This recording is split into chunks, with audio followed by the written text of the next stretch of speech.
Well, good afternoon and welcome everybody to another Full Sail University online class. My name is Steve Kane, and once again, I am here with the Audio Workstations class as we are rocking out this beautiful Wednesday. No, it's Tuesday. Wrong day of the week. It is August 4th. It's about a little after 1, about 1:15 in the afternoon here in Central Time Zone. It is hot, crazy humid outside. Hey, but we have got a wonderful studio audience today. I want to welcome Shannon, Clarence, Josh, Sean, Molly, Hannah, Brittany, M, Charity, Greg, Ray, Takesha, Steven, you like that, Shidilla?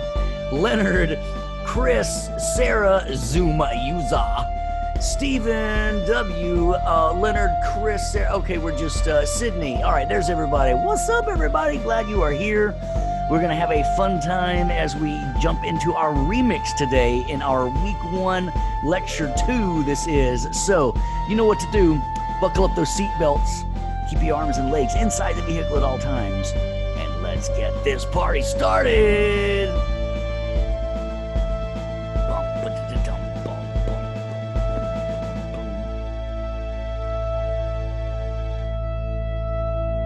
Well, as soon as that trumpet player runs out of breath.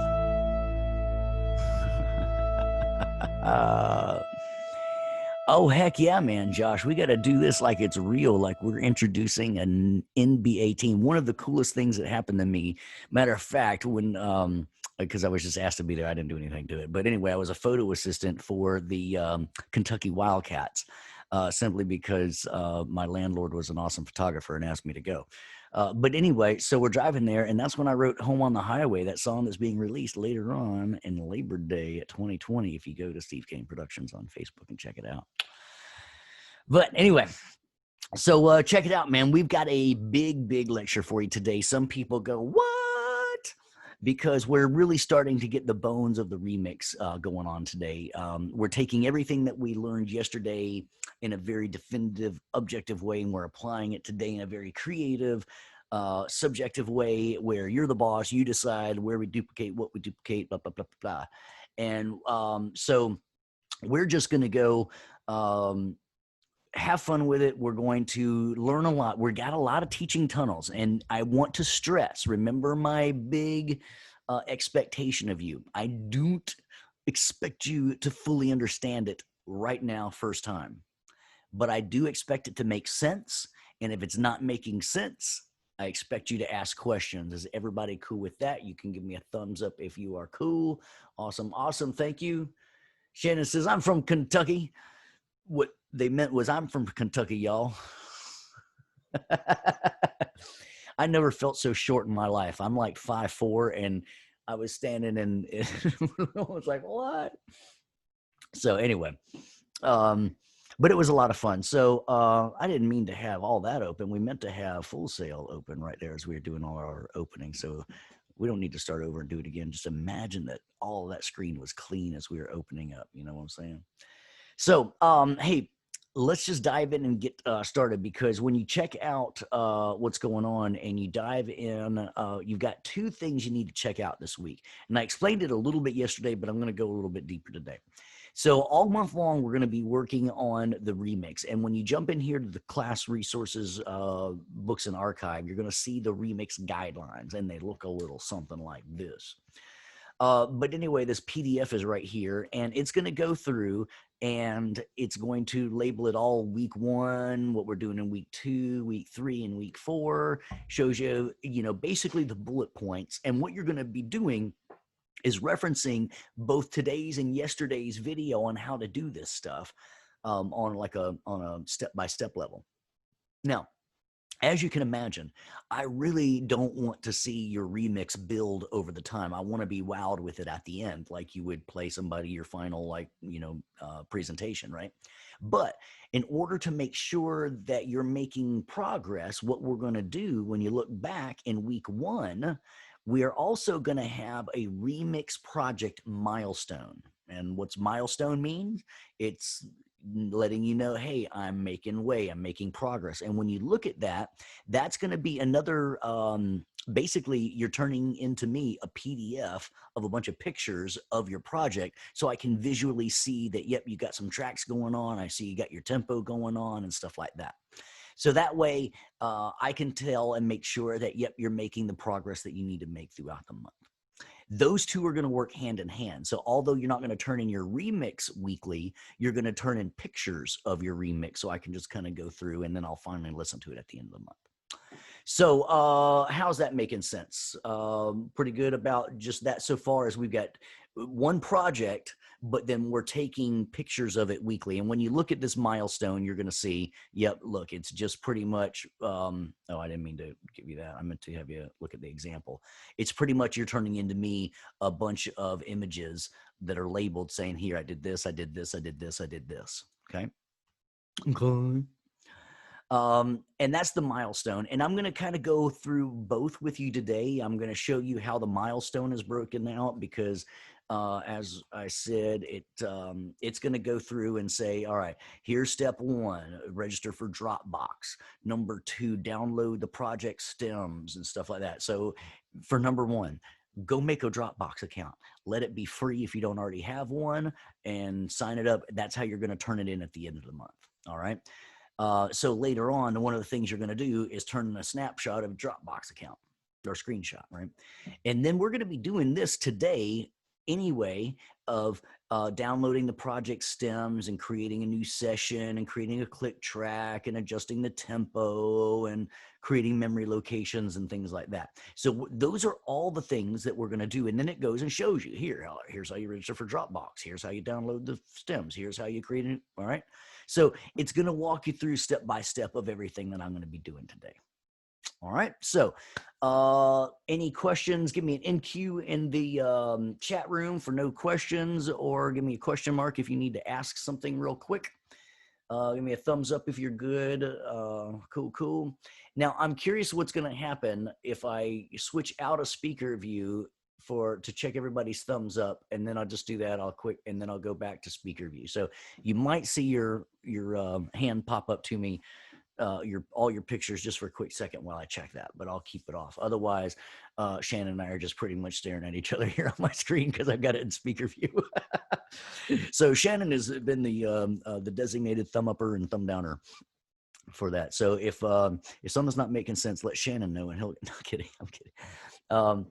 All right, so let's do this. So we need to start a new session. So when you launch Pro Tools, what letter did I tell you to hold down to go change the playback engine? Do you remember? Because I'm not going to let it fool me, right? Very good. I see it. Awesome. Love it. Who was first? Oh, wow. Everybody was there. Molly was first. Donica, Sean, Sarah, nice. Chris, Brittany, Greg, nice. Hannah, thank you. All right, so check it out. Yeah, we go to N, and then so because we're not going to let it fool us, right? So let's go to Pro Tools up here, and when I go to, let's just start a new session. So here's what I want you to do. You're going to locally store it, right? That means on your hard drive. If you want to log in and do a project, that's all fine, but you got to sign in and do all that kind of stuff. But that's how you could share with each other. We're just going to do it locally then. And so here's what we're going to do. You got two different types of files that Pro Tools will work with. By the way, these are some of the type of test questions that are going to be asked on quizzes, so I try to, not just make them obvious, but when I'm telling you all this, it's not just because I want you to be scarecrows, outstanding in your field. It's called comedy through repetition. Every time you hear it, you're going to laugh harder and harder. Sometimes I'm going to weave that joke in and you not even know it's coming, and it's going to slap you right in the face. So we got WAV files and we've got AIFF files. What's the difference? Well, they're both full bandwidth. They're both full. They're not compressed, right? They're lossless. So one goes back and forth to Mac and PC nicely. AIFF is not going to load up on a PC. So I recommend that you do a WAV file. So let's do a WAV file for me. Bit depth. I'm not going to, I'll mention a few things just to make sure that you understand. In case, let me know if, actually, I'm curious if you've learned this before. So 16-bit, because every 1 bit gives you 6 decibels of dynamic range. When you're at 16-bit, you have 96 dB of dynamic range. That's smaller than what you can hear, but that's what CDs are. And I think that's why people think that CDs sound a little bit, But 24-bit, 24 times 6, now we've got 144 dB. That is plenty, right? That's more than I care to hear. So we're going to do it at 24-bit. We're going to do it at 48K. Now, even though I'm doing it at 48K because I have to with Zoom, I want you to do it anyway, because if you didn't check it out yesterday, if you're going to make a DVD that's at 96, 48 times 2, right? If you're going to make a Blu-ray that's at 192, another times 2, right? So it's a very easy conversion, unlike starting at 44.1. We're going to do a stereo mix, and we want interleaved stereo files. Now, this means that the left and the right are kind of woven together. They're interleaved together. And people say, hey, well, why would I want them separated? Got to keep them separated. Here's why. Actually, you know what? On this mic right here, I've got a figure 8 pattern. Why is a figure 8 pattern? What is a figure 8 pattern good for? What kind of situation? Think about 2 people. What might be good? And then I might want to keep them separated,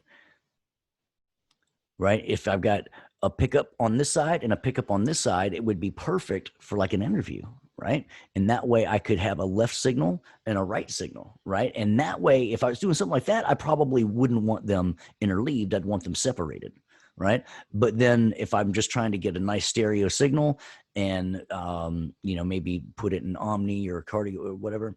So I want an interleaved pattern. All right. So prompt for location. You can save the same, something everywhere, but I'm very much CDO, which is like OCD, except I alphabetize it. And I like to prompt for location.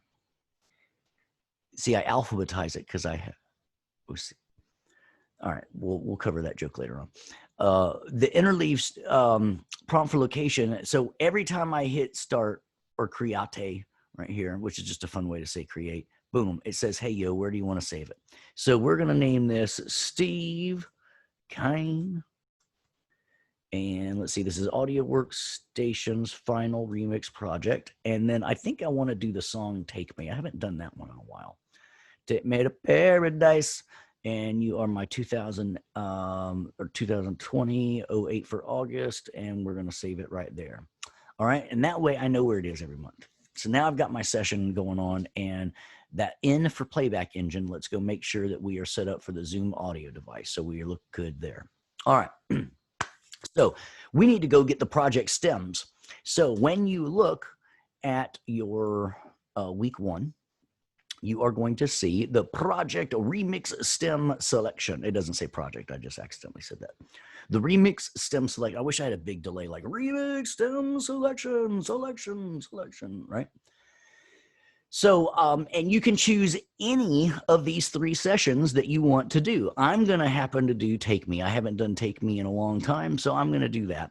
And I give you the zip file with all of them and then the chord chart with them. So what we're going to do is stems for beautiful, stems for Take Me. I'm going to take this, and we're going to save this in my 2008 section 1 right in. I'm just going to put it right in my session file. And see, now I'm getting, it's like I'm packing my suitcase. And anytime I need to go anywhere, I pack this. I got everything I need. Hang on. Didn't want to cough in the mic. So, and then the PDF, let's go ahead. You know what? If I just click on this, it'll take us up here. And then, so we've got a chord chart of the song. Take me to paradise where the palm trees are swaying. Got you in the air. We got everybody singing. And I promise that's what they say. So let's listen. All right. So we need to import these stems. Remember when I told you yesterday, you could go up to File and Import Audio, right? And we could do that. Well, that's grandma's way, man. That's grandma's way. I'm going to show you the way the cool kids do it nowadays. You want to see the way the cool kids do it? Check it out. So I'm going to go to Pro Tools Preferences, man, the preferences, right? And check it out. Under my under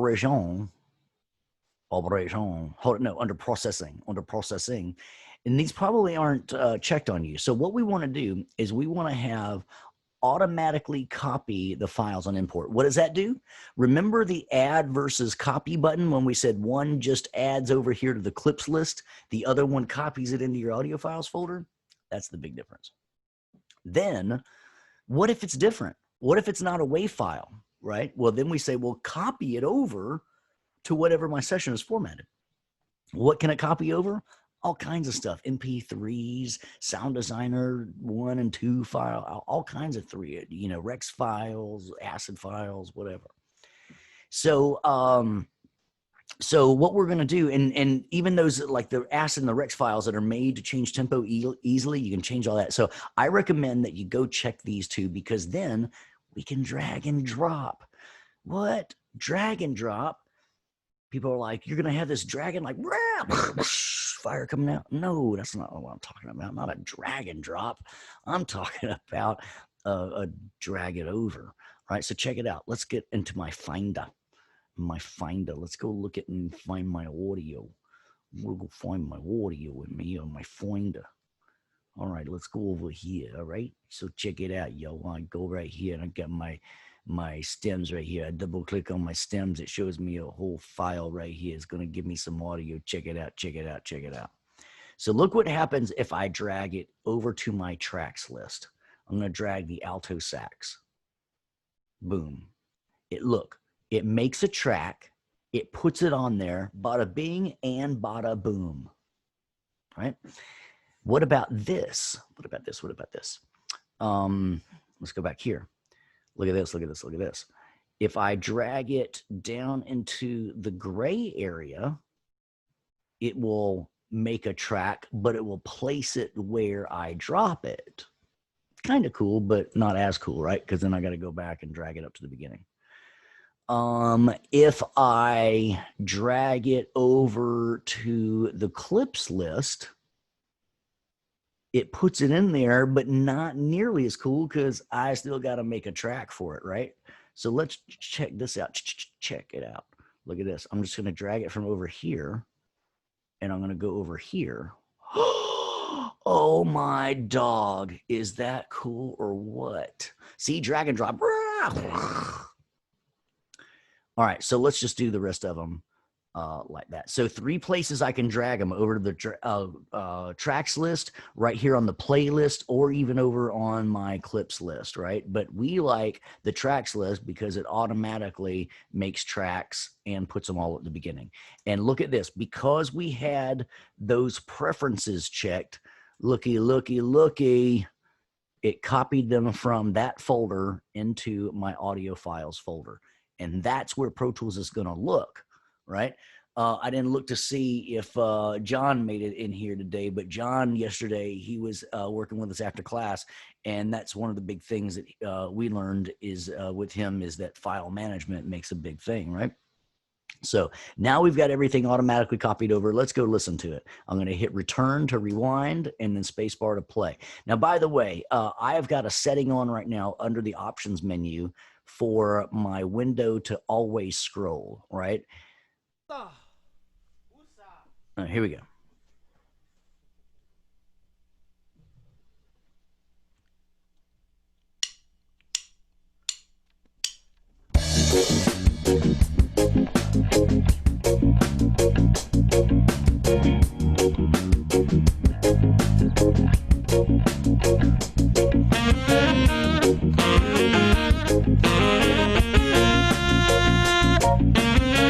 It's not a bad track, right?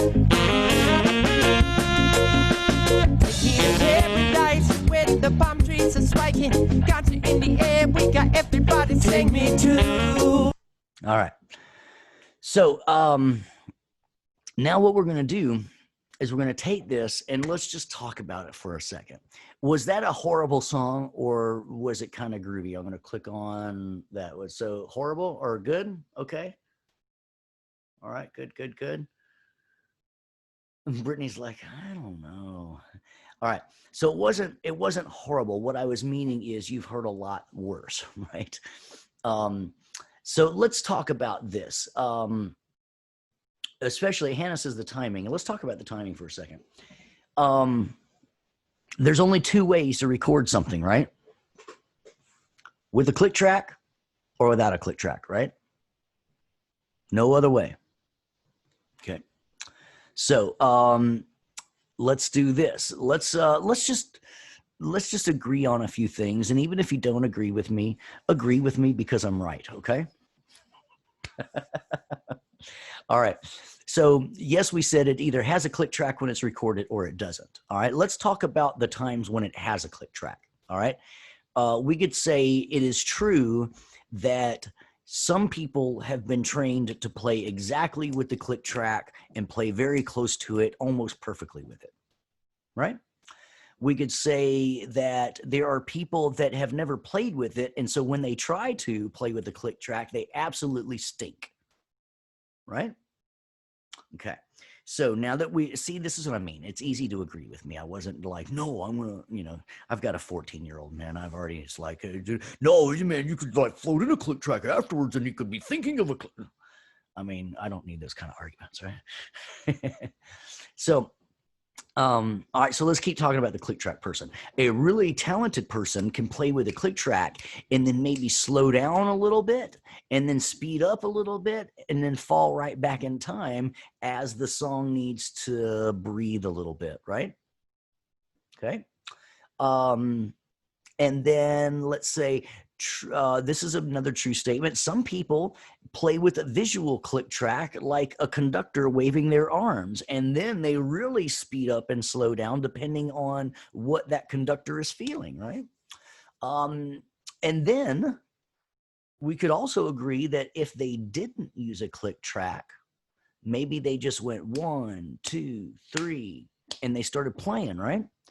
And then they probably slowed down or sped up a little bit, but sometimes we didn't hate it because it felt good, right? And then to Hannah's point, sometimes you don't use a click track and you drift a little bit too much, and sometimes the timing isn't good. But I would say in this track that we're hearing right now, I would say that they did not use a click track because they counted themselves off, and then they're probably not, I don't know, we'll see.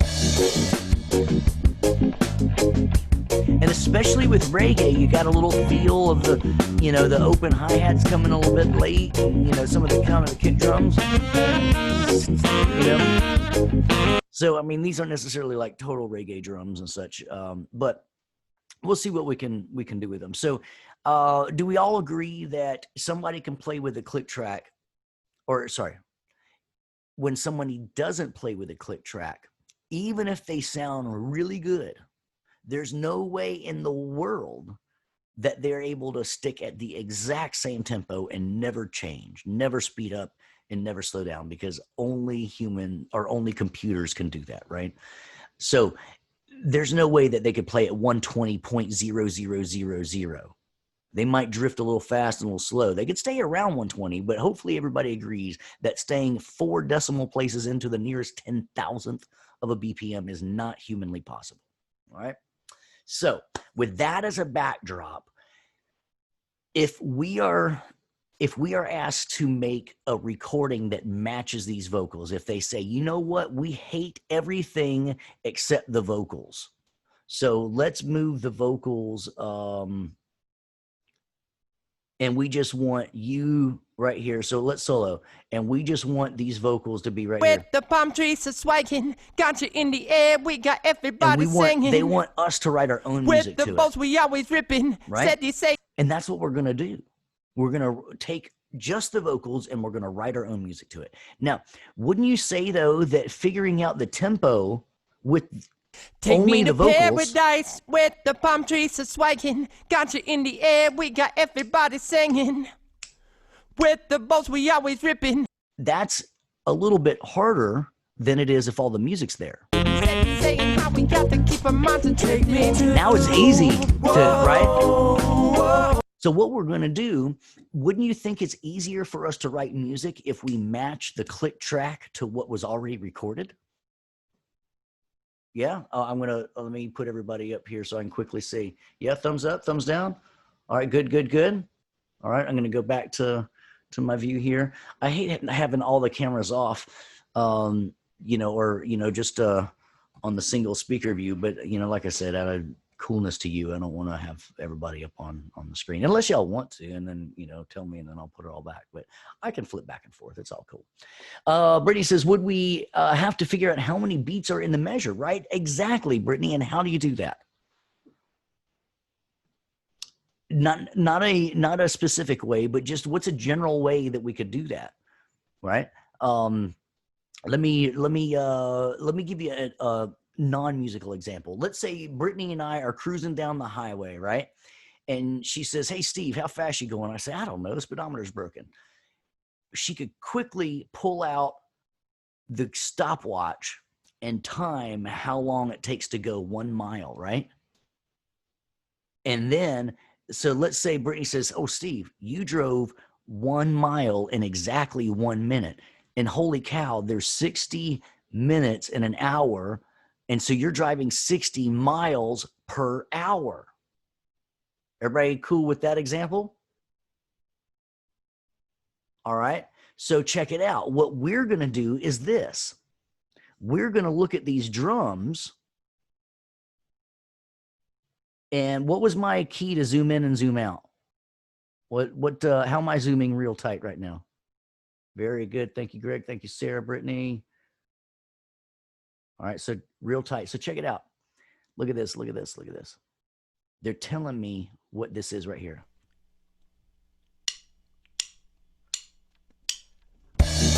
So check it out. If I loop this and check it out. So slip mode, right? I got to get sample accurate, right? So if I loop from right here to right here, right? Loop playback.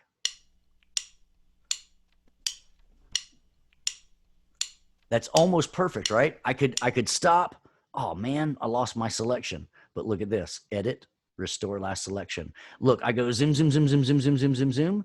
And look, I can hold down shift and extend my selection, right? Shift for your selection. And then zoom, zoom, zoom, zoom, zoom, zoom. And now look at this side. Zoom, zoom, zoom, zoom, zoom, zoom. Look at this. Shift and click right here. And now listen.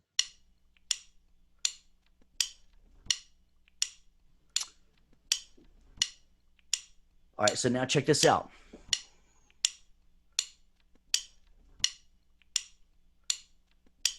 And now check it out, check it out, check it out. Now check it out. Whoops. Restore last selection.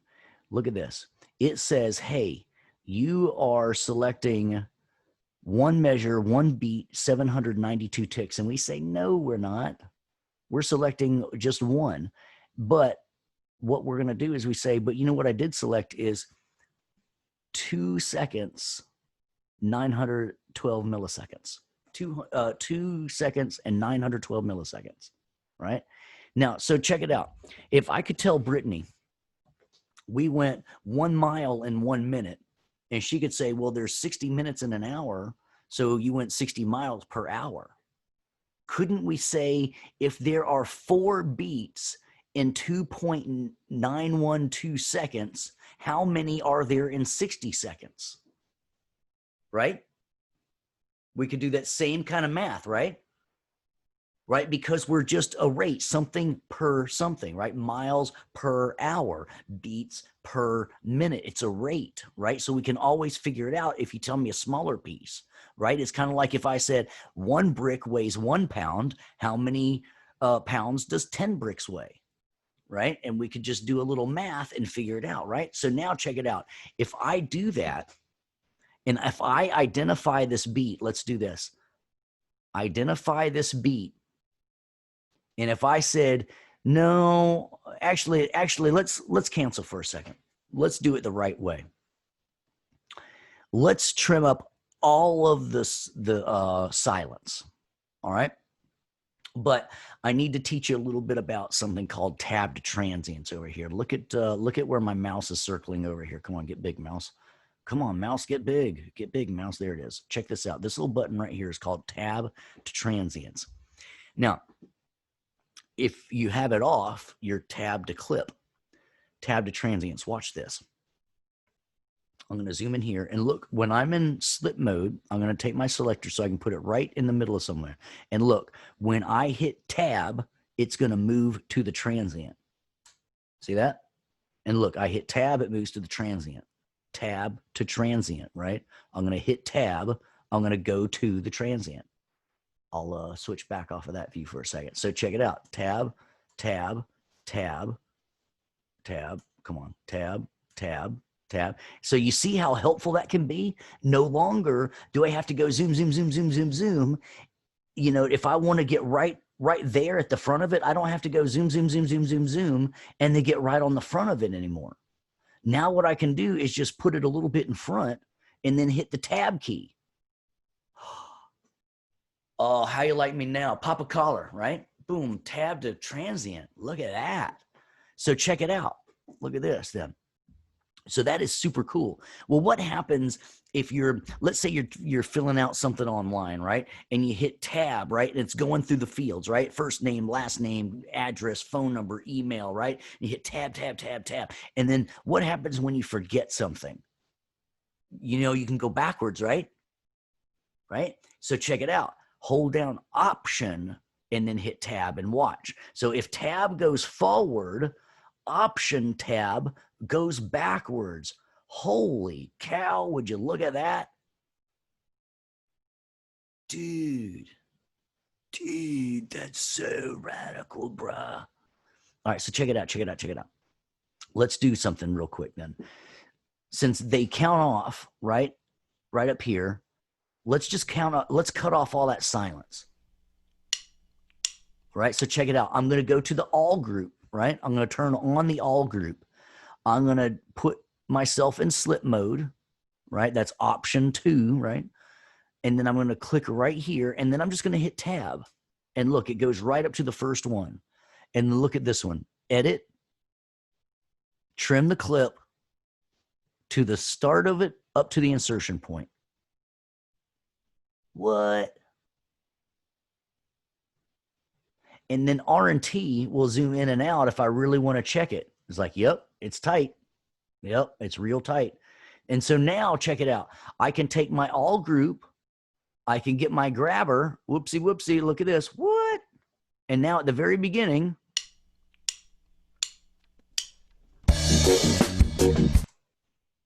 How easy was that, right? So now check it out. Let's do this. All right. Remember the other day when I said you can have, check it out. If everybody's playing with the drums, I can just listen to the drums, right? I don't need to listen to everybody, right? So check it out. I'm just going to make the drums real big. I'm going to zoom. So check it out. They're counting off. 1, 2, 3, 4. What? All right, so you want to see some magic here? That's our tempo right there. 1, 2, 3, 4. And then it starts. So let me show y'all. Y'all ready for another big old wow moment? All right, so look at this. Tab, tab, tab, and option tab, tab, tab. All right, check this out. Let's do a little story time with Steve. Let's pretend I went to a bar. I've never been to a bar before. I'm kidding. So let's pretend I went to a bar and I said, hey, I'll bet you $1 gazillion I can make a bullseye in the first throw. And they say, all right, fine, go. So I take it and I line up and the thing's like 40 feet away. And so I walk up 1 inch from it and I throw it real hard. They're like, hey, you cheated. And I was like, no, I got close first. Why was I going to throw all that distance, right? So check this out. Let's use our tab to transient to make us like walking real up and get close, right? So check it out. If tab can move forward and option tab can move backwards, look what happens if I hold shift when I hit tab. It selects going forwards. What happens if I hold down option or shift to select, option to go backwards, and tab? Right? So check it out. So just like me walking up and getting really close, why don't, if I know that this is supposed to be an exact selection, why don't I just get close and then look, shift tab to get that side, option shift tab to get that side.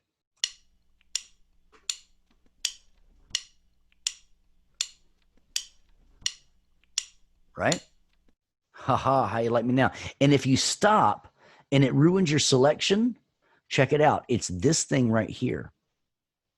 Insertion follows playback, because when I hit stop, it says, well, I'll put an insertion point in there for you. So let me restore the last selection, and then I'm going to tell it don't stop. So now look, it keeps my selection. So now check it out. Remember when Brittany says, hey, yeah, if you tell me how many beats, so check it out.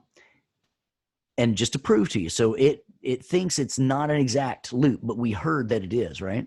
And so what we're really doing is selecting 2.912 seconds. And so we're going to say, if there are 4 beats in 2.912 seconds, how many are there in a minute, right? So check it out. What I'm going to do is I'm going to go to identify beat.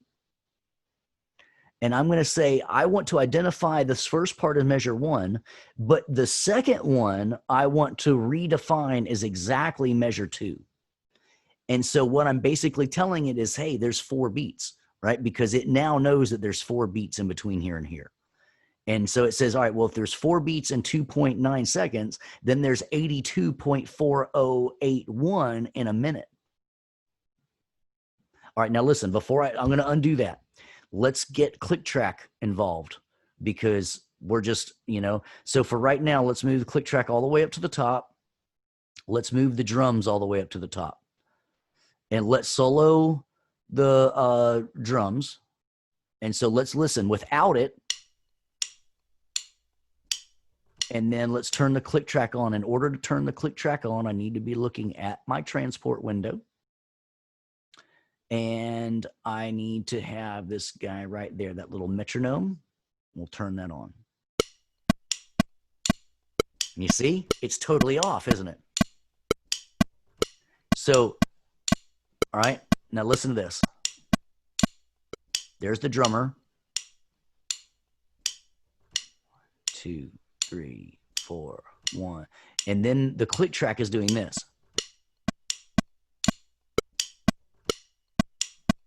All right. Can everybody hear that that click track is off?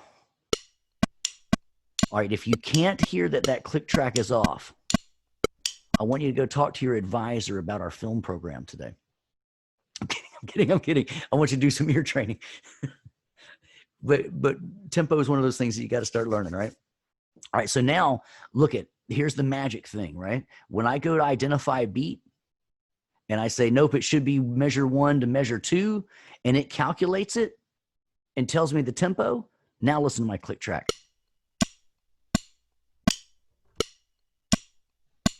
Now it's perfect.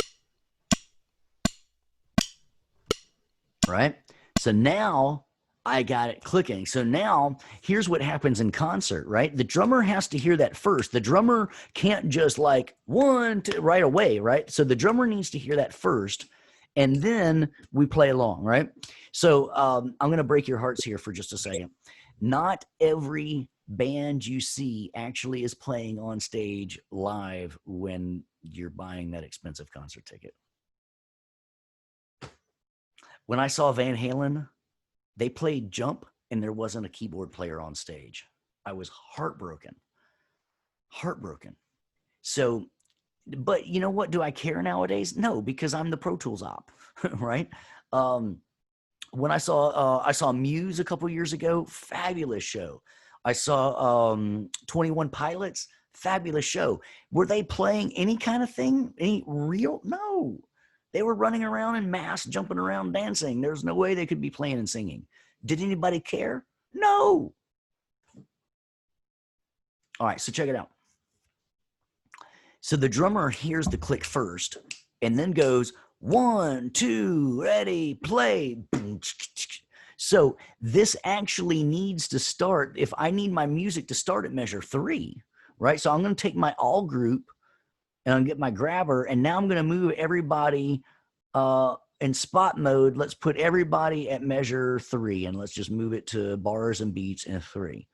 All right, so now I've got this, and now my drummer's hearing it, and then they go, all right, cool. 1, 2, 3.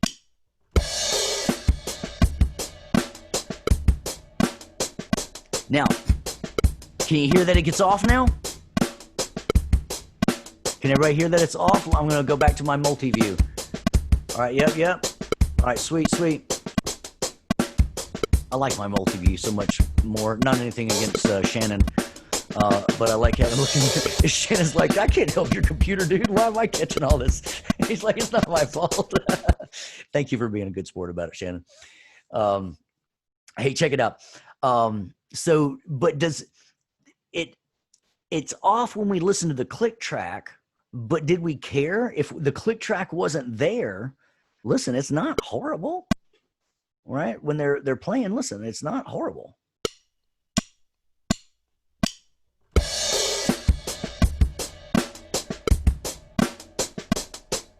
Oh, you know what? It's trying to play my automation now because it's got this volume thing going on. So let me just mute it. So here it is without the click. And it's not horrible. It's not like it's like, oh, this drummer sucks, right? So what we're going to do, our job is to match the click track with what the drummer's doing. So as we're writing our music to it, we'll totally follow the band. All right. So that what that means is we have to identify beat throughout this song. All right. So now check it out. So remember, like I said, we're going to get close and then we're going to make it perfect. So what we can do then is as we look at this, let's zoom. You know what? I need to not mess with my click track anymore. Let's just hide it. All right. So let's go look at this. And now it's time to get a loop. So now check it out. When I go here, I can look at my bar lines and get from 4 to 5, right? And as long as I get my selector tool and I get slip mode, right, I can kind of look at the bar lines and say, all right, as long as I go inside from 4 to 5, or you know what, let's try even just 4 to 6. Oh, but look, when I look at 6, oh, that's a big downbeat right there. Look at that. That's good. That's a good kick drum. I like that. All right, so check it out. I'm going to use the ruler and I'm going to use the drum track. And I'm going to go from 4 to 6, right?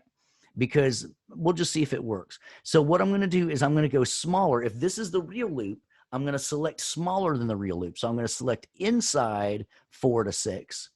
And then I'm going to use Shift Tab to fix this side. And I had to hit it once and now twice. And then to fix this side, Option Shift Tab. Option Shift Tab. And now it's perfect. And we can listen without the click track. So let's turn the click track off.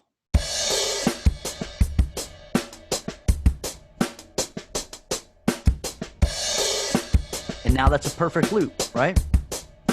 Now, Pro Tools doesn't think so. It thinks it's 2 measures and 71 ticks, and we just listen to it, right? So it's time to identify beat again, right? So event identify beat. And we're going to say it's exactly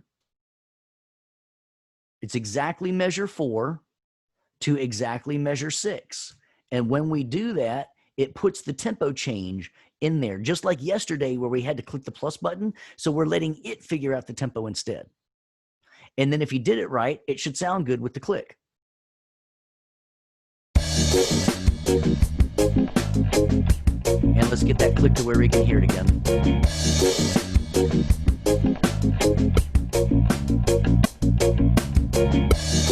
So the rule is, if it sounds good with the click and it loops good, then you did it right. All right. And and you do it right by picking real measures. All right. So we did number 4, we did number 6. So if we stick on this every 2 measures, we need to do 8 to 10 now, right? So again, I'm going to move my click. I'm going to get so I'm going to go just inside 8 to 10, right? And then I'll, for the one side, I got Option Shift Tab, and it's probably this big one right here, right? So Option Shift Tab, and then check it out. Instead of grabbing this little, the bottom I'm going to hit my left and right arrow to move to the left and right of my selection. So now here's the real 10. So I hit Shift Tab, and now we listen. Actually, let's just do it. Command I, and we say, I really wanted it. This is really 8 to really 10. And then I hit OK, and I listen. That's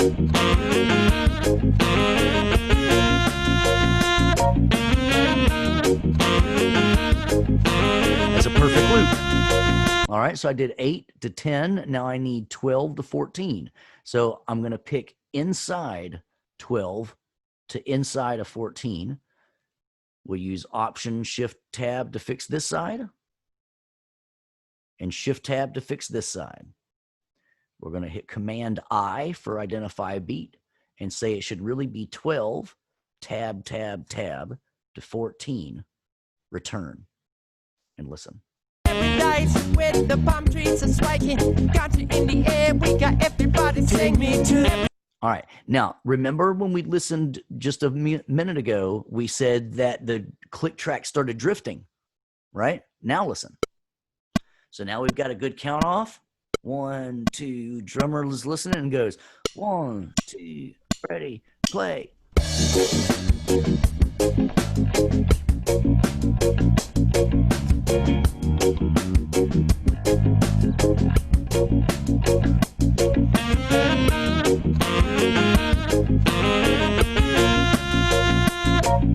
Now it matches perfectly, right?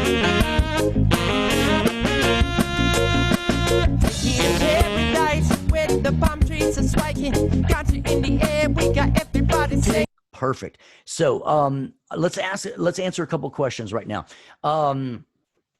Yeah, Shannon says it plays on stage like that all the time. You listen to a click first, you play with it. So now, what if the drummer says, all right, I'm just going to click off, right? And so they're starting to drift a little bit. So what we are doing is we are leaving their drift, right? But we are matching our click to their drift because their drift didn't sound bad. It sounded groovy, right? Because it's just like speech, right? If I talk the same way all the same time and at the same volume, it would be a very boring lecture if I never, right?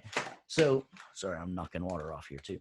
So if music was always the same beat and the same tempo and all that, it would be kind of boring too, right? So and it's not like they're changing a whole lot, 82.2422 to 81.98 to 81.79. So it's not like they're going like, oh, he changed, right?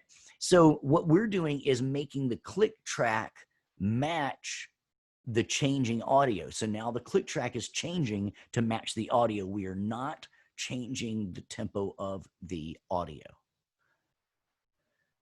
So I'm reading the questions now. If they speed up or slow down, we're adjusting the tempo. We're adjusting the tempo of the metronome. So we only identify beat when the click starts to go off tempo. Yes.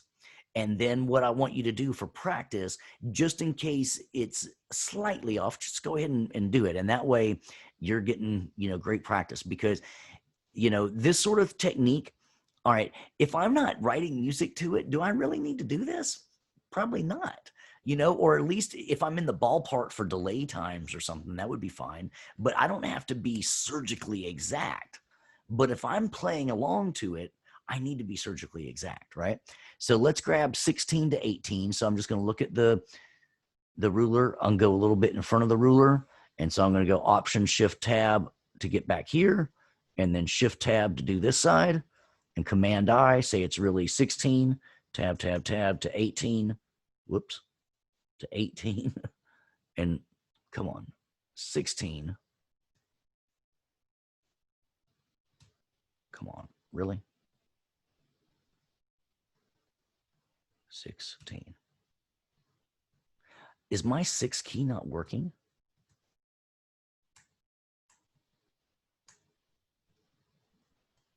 $16. All right, I don't know what happened there.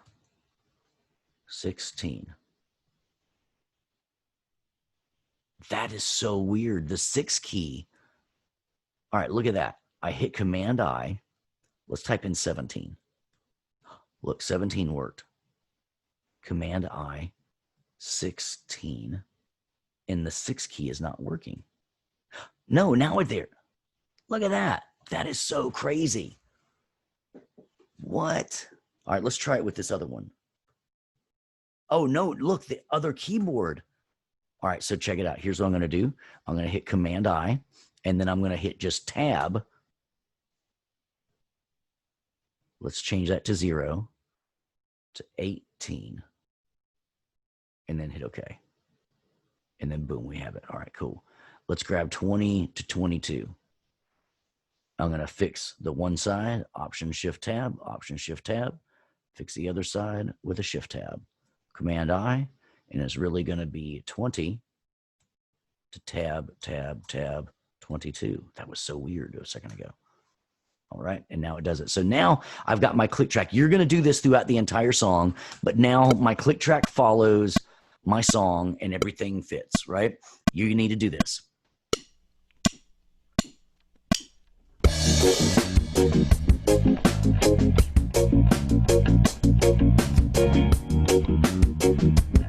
Brittany, you're exactly right.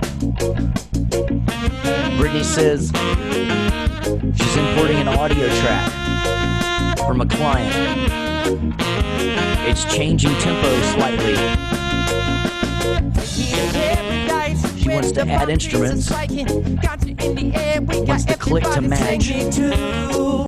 And that's what we do is we identify, because we're identifying this audio waveform or this point in time as measure this, and this point in time to measure that. And now check it out. Look what it does for us. Select measure 5 to measure 7.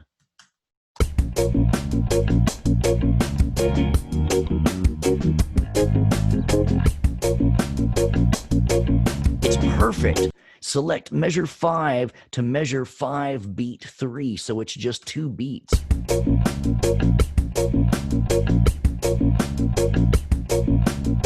All of my grid mode works now. If I say 16th notes, right? If I did something like this and get a 16th note and then went doom, doom, doom, doom, and now I got this.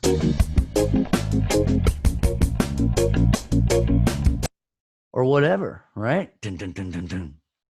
Look at that. You see it? I just changed and I just edited just like we did yesterday, right?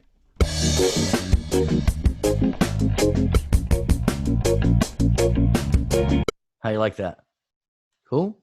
All right. So let's save that. Let's go over to our, all right, actually, let me go. I've got big view on now. So let's go thumbs up or thumbs down. Make sense, not make sense? Questions? Thank you, Molly. Thank you, Tyrone. Thank you, Brittany. Josh, awesome. Shannon, good, good. Greg, thank you. Clarence, thank you. All right. Kayla, thank you. Steve, thank you. I see y'all thumbing me up on the good, good. All right.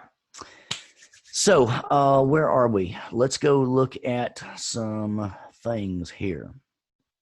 All right. So remix project guidelines. So these are the ones that has got the whole month right from the course resources, books, and archive, right? So in week 1, here's what we did. I'm not going to read this to you, but it says all tracks and stems must be. So we downloaded them, we trimmed them up, and we placed them at measure 3. Everybody good? Okay.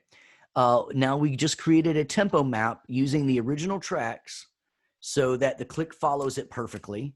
And we did it by doing identify beat and putting everything at bar 3, continuing to identify beat as we go on. Everybody cool? And so that says, hey, we're going to do this throughout the whole song. And then just to kind of show you the other side of it, when you look at the milestone, it says register for a Dropbox. All right, so go register for that. And then download the audio files for your remix. So we did that. All right. We created a new session. We made sure it was 16-bit, 24-bit, 48K. We named it with this pattern here.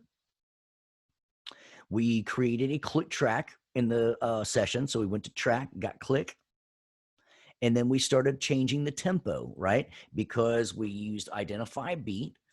And this just says, hey, you utilize live drummers. We're going to drift a little bit. This is how we match this. So we've done everything, right? Each of the documents are matching up. So what we're going to go through, like number 6 now says, create a memory location for the locations. All right. And then, so now this one says,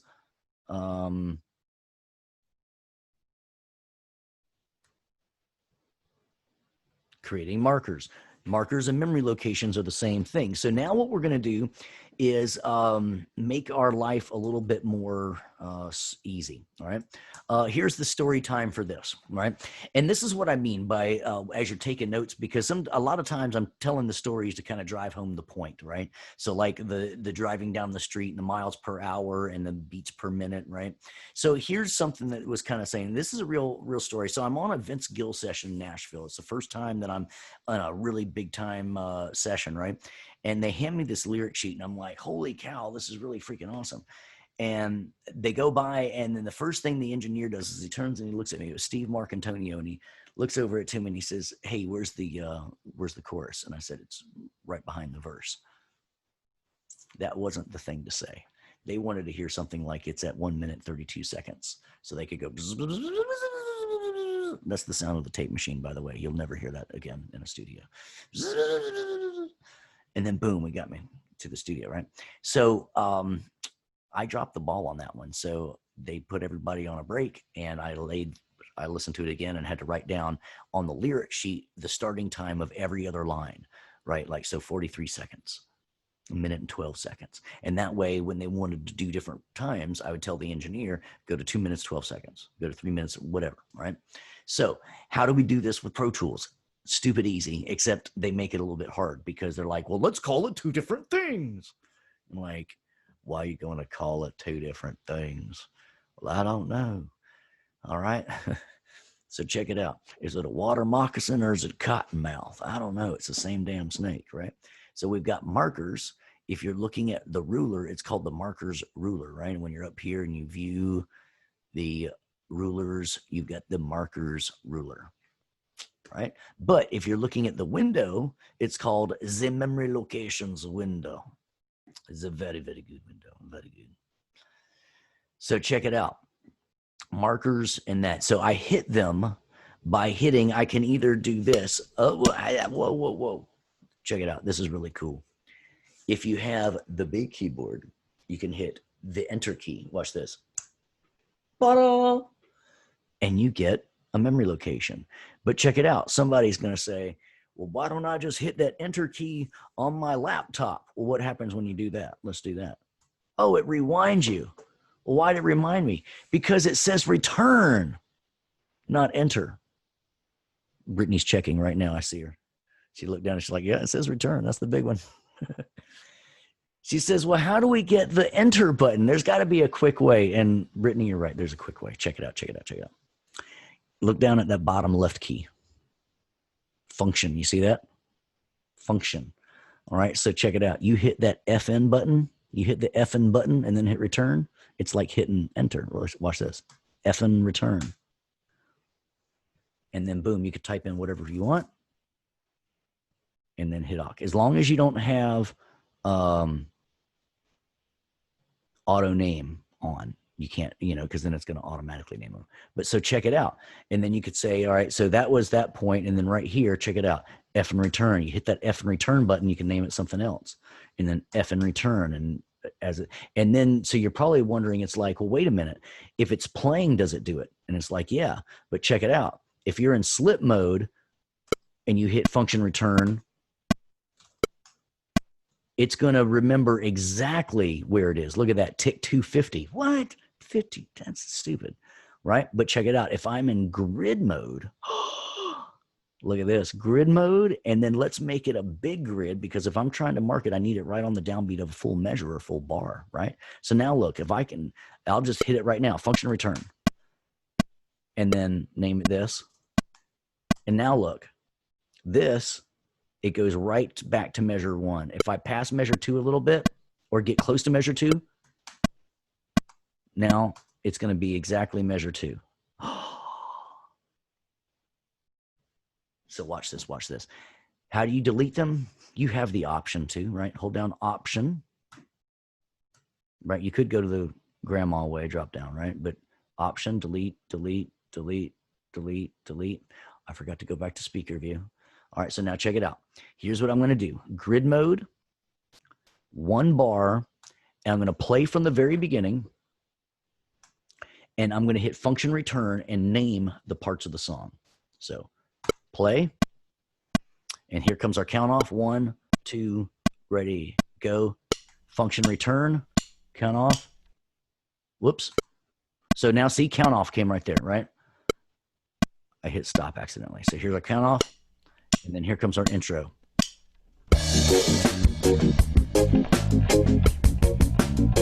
Here comes our sax. Oh no, we'll call that N2.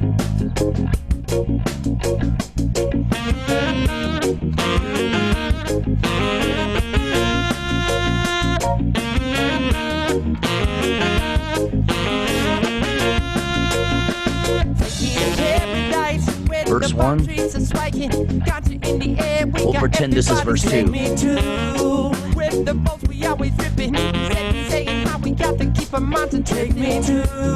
Function return.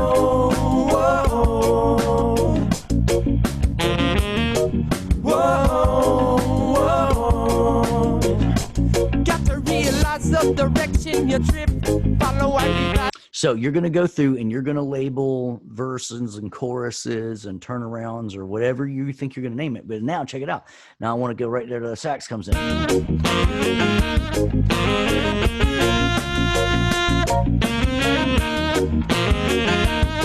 Uh-oh.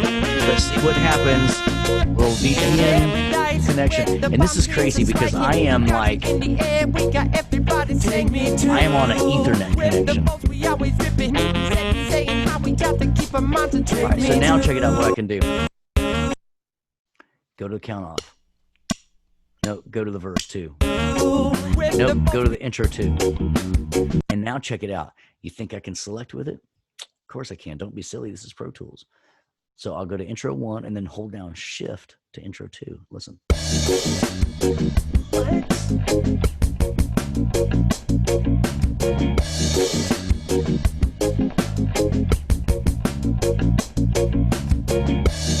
So, or you know what? Here's verse 4 to verse 5. Whoa, whoa, got to real. Whoa. So very helpful for getting around in a song, right? Perfect. So now we marked up. So let's go to the chat room. It says, can we either or memory locations or markers of the sign? So check it out. They're the same thing. So when you're doing one, you're doing both of them, right? I think it's a very much easier to do it on playback and hit function return than to just put the mouse somewhere. Look at this. This is crazy. So it's saying that my VPN session, it's knocking me off of here. So let's hit save. So we've got some instruments now.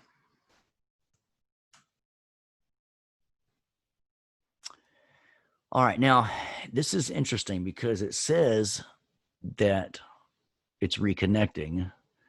All right, so we're just going to have to connect back on it, and we'll connect back to the VPN. So just so everybody knows what's going on, this is my iLok. So if you were to choose a cloud-based iLok, you would log into a cloud-based system and have your iLok. Full Sail owns the software, so I log on to their VPN network, and that's how I have iLok authorization, and that way they didn't have to give me the hardware piece of iLok. So just to let you know a little bit about what was going on. But what bothers me is that it kicked me off because I'm not even, if you'll even notice, I'm not even on Wi-Fi. If I can help it, I go wired to Ethernet. So it's a little bit funky. I better give the old AT&T a call, or maybe it's a little bit weird. No, it doesn't look like it's weather outside is bad. Sometimes the weather outside is frightful, but I am just delightful. No, actually, you're just delightful. All right, let's go try to log on again. I'm going to hold down the letter N to not have to change it back in the middle. And we'll see what happens here. So any questions? I'll go to the big view here. Let's see. Cool. Shannon's shaking his head. No, everybody else got a thumbs up or a thumbs down. We're doing good. Nice. Thank you, Molly. Thank you, Clarence and Sydney, Josh, Brittany, Tyrone, Shannon's.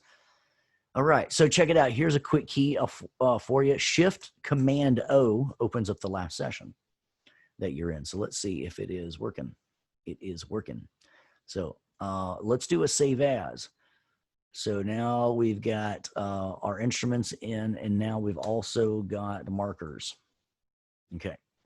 So does that make sense that, check it out, verse 5, if I delete it here, so option, it deletes it from both places. So it's just a mirror. I don't know whose genius idea it was, like, hey, let's call one of them a marker ruler and the other one a memory locations window. We'll talk about that a little bit later. But anyway, let's see. Speaking of naming things, you know what you call a cow with no legs? Yeah, ground beef. You know what you call a dog with no legs? Doesn't matter. They're not going to come to you. All right. So, yeah, we've got our markers, but now we got these little gold nuggets up here, and check it out. If I went to my preferences up here again, I'm running preferences. Check it out. Up in the display, look at this. Default track coloring, clip coloring, always display marker colors. Boom, boom, boom, boom. I'm loving it. And oh, look, it's such a very visual way to see. The A to Z button is called the keyboard focus button over here. That was a question came in by Brittany 2K. I added the 2K. I just thought it was pretty cool. All right, so let's see what else we got to do. So we've got markers, we've got our tempo going on. Check it out, party people, cause this party is burning for a new dance. We're gonna insert some chord changes into the chord ruler. All right, so here is a little. Remember, I told you I've been redoing things. So this one, I just put chord chart using the PDF chord chart provided. Insert a key change. So that's what you're seeing in the main week 1 stuff.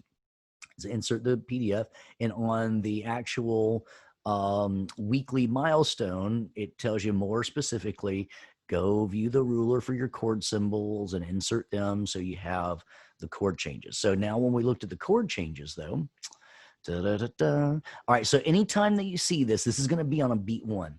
Not sure what measure, but it is going to follow. So it's like, take me to paradise, right? So that G flat is when he says paradise, right? So when we go to Pro Tools, we go listen for the word paradise. And so now we can quickly go to verse 1, right? Right? So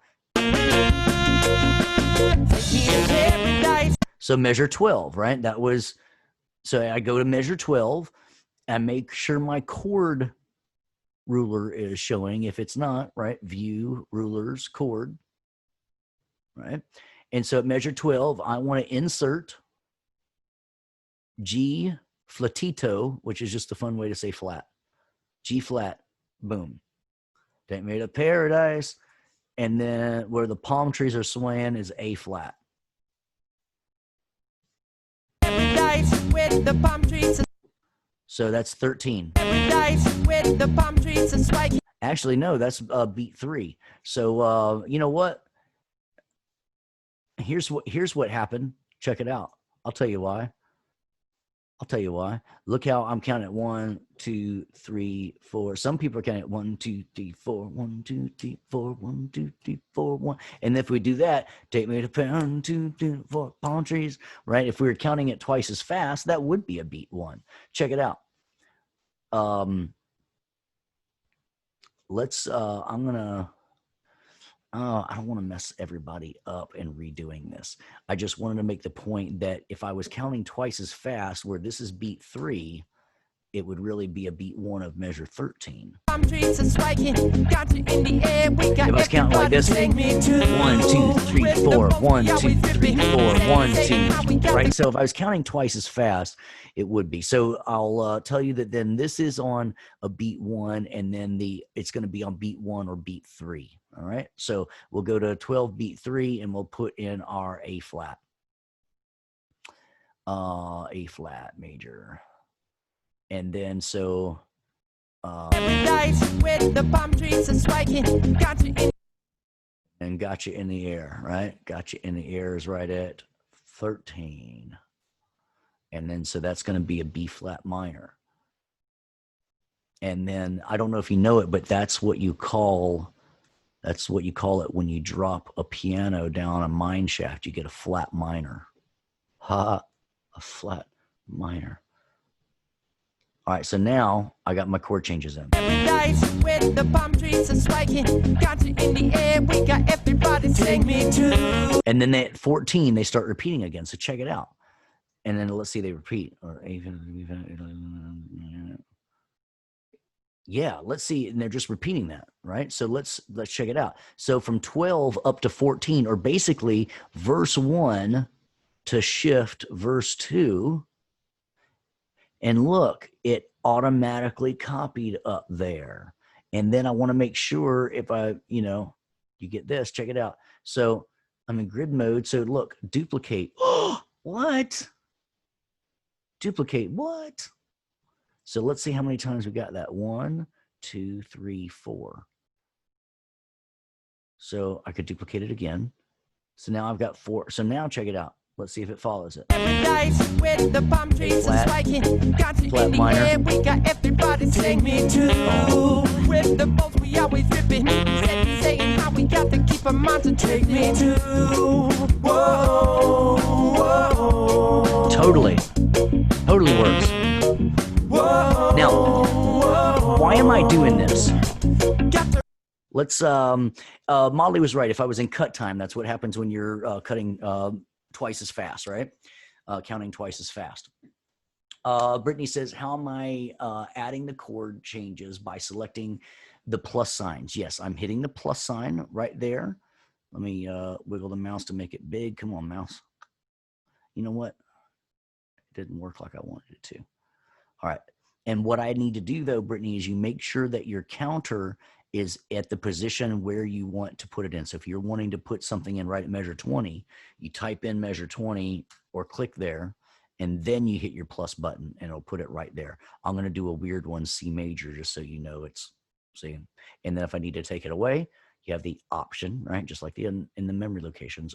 And see, option a lot of times does backwards, right? And you're like, oh, wait a minute, tab and option tab, little things like that, right? So they try to make it a little bit the same for you on different things. So now let's hit save. We've got our chord changes in there.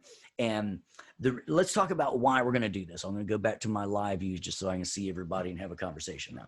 So check it out. There's different stages of production, right? If I write a song, I'm going to go in here, right? I'm going to write a song and it's going to sound okay, but it's not going to sound super awesome because I don't care about what the piano sounds like. I'm just trying to get out a piano line, and then I switch to a bass and I lay down a bass line and I switch to a drum, right? I'm not worried. If I spent time looking for cool sounds, I wouldn't have a song written, right? So that's one level of production. Well, then I need to make, is that the one that I'm going to release or pitch to a music supervisor to put, Home on the Highway, right? The song that we're releasing on Labor Day from lakebreezepublishing.com. Right? If I go to a music supervisor, if I play them a guitar demo, even if it's a great song, they're not going to listen to it, right? They want to hear something really totally awesome. So I try to get a great demo here, but is that what really is going to hit on the radio? No, because I don't have a Neve and all that kind of stuff. So I make a great songwriting demo here that I'm totally proud of. It sounds very good, but it doesn't sound like it's running through $1 million console. So then we go up to Nashville and we get the real musicians, because even though I can play all of this and quite nicely, I don't play piano 40 hours a week. I don't play drums 40 hours a week. I don't play the fiddle 40 hours a week, right? So I hire those experts and we run it through their big Neve console, and that's what ends up making it to the radio, right? So there's different level, and we have all different production levels, right? So I'm very much wanting to, especially as I'm writing in a demo studio, and especially with this coronavirus where I might not go to the studios now to have my stuff recorded, if I put in all my chord changes, right? Then check it out. And we're going to get into this window a little bit later next week. and this isn't so much in Nashville as if I was working with like a string section or something. It doesn't even give me the score editor yet because I don't have a MIDI track. But once I get a score editor, then it's going to show these chord changes. It'll show the musical lines. And then that way, when, let's say I'm writing a movie soundtrack and I'm writing this big cello part, well, then when they get the real string section together, they'll be able to have all the different parts that I've written and sheet music and be able to do it nicely. So we want the chord chart there, not to just make it good for us to remember the kind of music that we're trying to write, but we're also trying to get it so the musicians can enter in and make those bigger sounding demos. Make sense? All right. Yeah.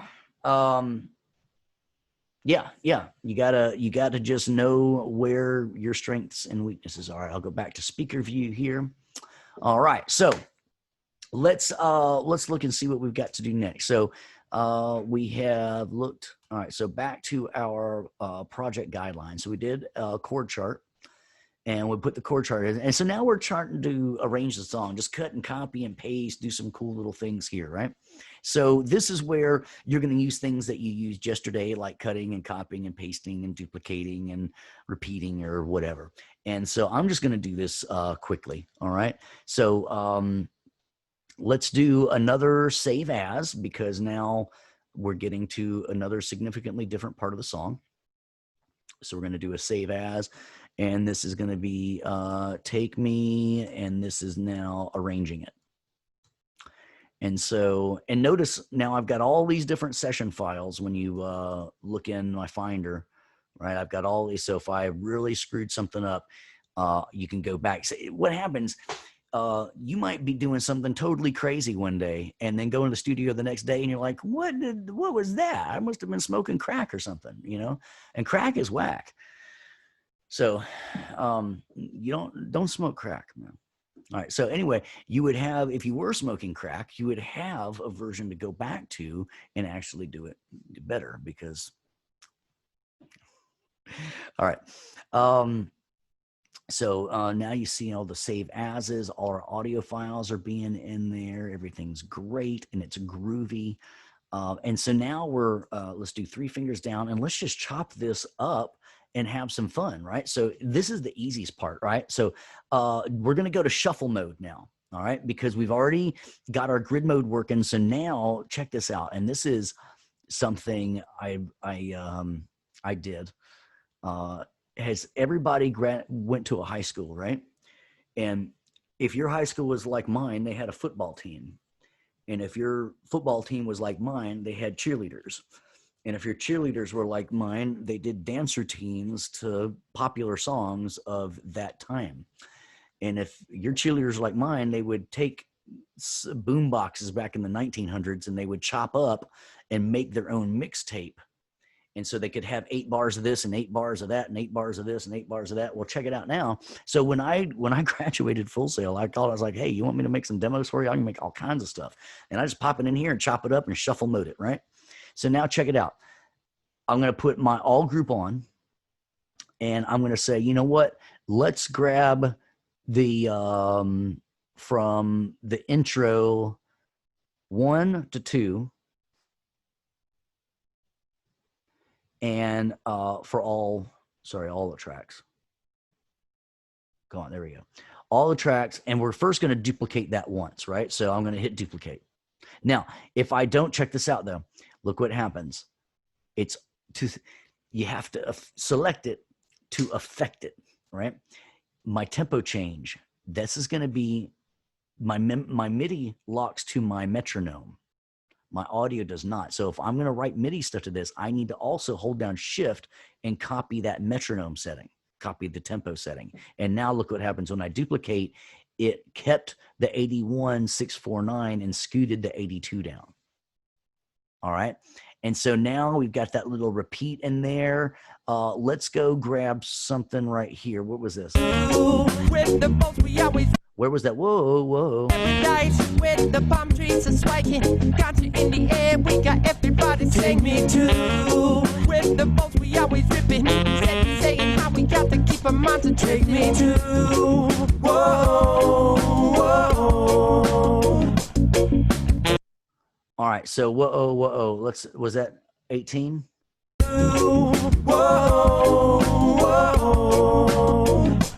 All right. So I think it was 18 to 480. And it was for 4 beats, not 4 measures, 1 measure.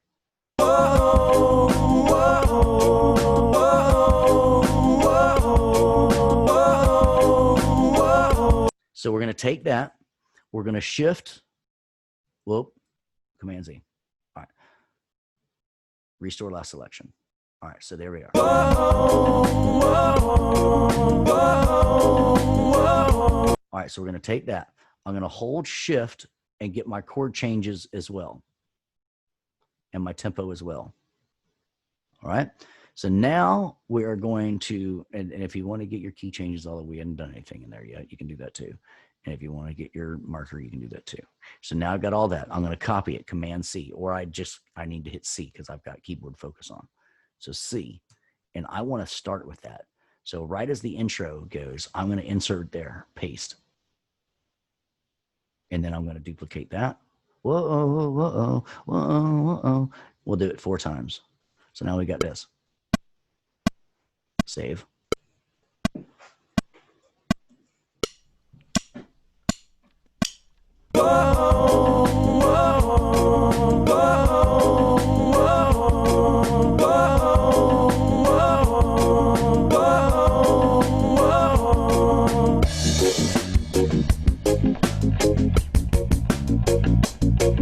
All right. So now notice that my timing was a little bit weird in the front, but I didn't worry about it because I selected a measure, even though it was a part of a measure to a part of a measure. Because it was still one full measure, it still worked at the beginning, even though it was kind of felt like it was off beat. But listen, it's a full measure, but then it falls back in time, right? See? So it kind of started with that off beat, but it works, right?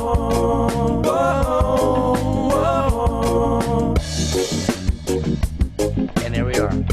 We come in. So I kind of like that. It's a little bit funky. I haven't done that one before. By the way, I never do the same thing twice. I've got the 3 songs I've been working with for a year or 2. And so I go through, I cycle every month, and I try to do something different. Sometimes it's going to sound really cool. Sometimes it's going to suck. Let's hope it doesn't suck this month. All right. I'm going to hit pause for a second and go back to my group view. How's everybody feeling? Any questions at this point? So this one, you're taking all of the tracks and you're just rearranging the song with cutting and pasting, shuffle mode, so it flies back in. All right, no questions so far. We're good. Thank you. Good. All right, that looks good. I'll take y'all back off of that. It's back to me and you, Shannon. We're just right. It's funny because I've got a second monitor right up here, and so it's almost like full screen. So it's like we're on this big. I should share the thing. Never mind. I won't do it. It's funny.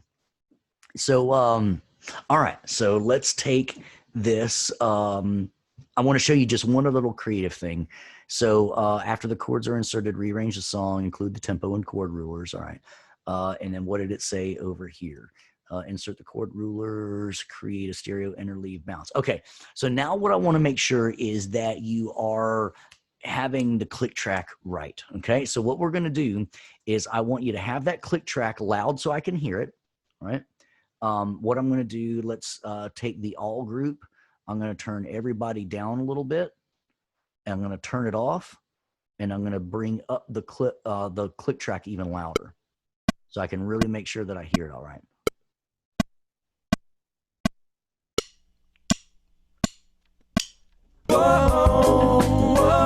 Okay, so what you're going to do is you're going to click 3 times, 1, 2, 3, right? Because that gets everything.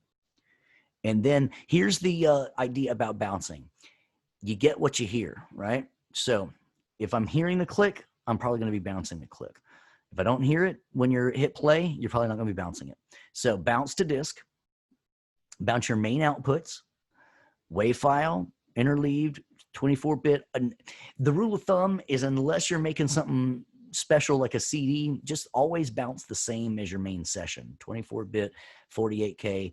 I'm going to go ahead and import it into my session, and I'm going to say that's take me, and that is with the click.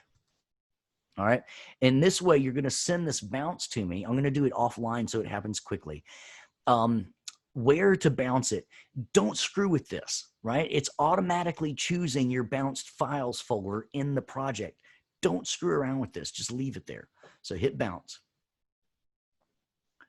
And then you can, put it just right in the clips list, and then you can check it before you send it to me, right? So if we're in here, and now we've got take me, bounce with the click. So I'm going to hold down Option, and there it is. I'm clicking on it. I'm clicking and holding, and that way I can check it and make sure that it's there. Can you verify the beat when doing the remix? Sure. Brittany, I would suggest that you make your tempo changes after the verify beat, because if something's slowing down and you already wrote a tempo change, then the tempo change could be thrown off. So do your verify first and then go identify the beat. Great question. Okay, so now we've got our bounce, and then to just show you now. All right, so where did it go? All right, so remember all the audio files. Let's back up one folder. So when we make a session, it gives us the session folder. In the session folder are all the different session files, and then the other folders that make up the project. The audio files folder, the clip groups, the bounced files, and that's where you go find that bounce. Because what you're going to do for me when you look at this, and so it shows you how to do everything, right? Before starting part 2, just go down and you're going to take a bunch of screenshots, right?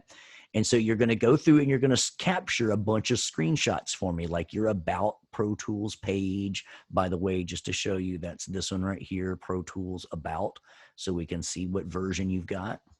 Okay. So little things like that, right?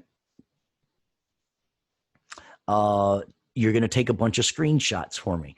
A bunch of screenshots of the test session, the memory locations window, and all this. Then you're going to go do, and here's how I told you how to do the bounce. So you're going to go up, you're going to bounce to disk, you're going to name it with your click, and then you're going to bounce your file. And then you're going to turn all of these, you're probably going to want to, when you take your screenshots, they're going to save to your desktop, and then open up Word or text edit or whatever you want. Drag them all together. You're going to, copy, here's my About My Pro Tools page, and you're going to put your picture in. Here's the image of this, and then you're going to put your picture in. And then you're going to upload. So there's, take your Word or Pages or whatever, turn it into a PDF, and then upload the PDF and upload the WAV file. You're not going to compress either one of them. And then, so this week, you're going to have the Pro Tools, the assignment 1 that we did yesterday.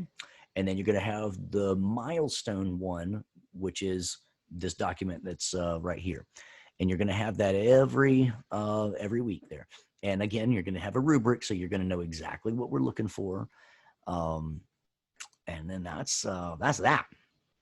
So just to reiterate then, the project milestone, you're going to have weekly milestones that you're taking pictures or bouncing of things regarding your project. You're not turning your project in every week. You're just turning that milestone PDF in.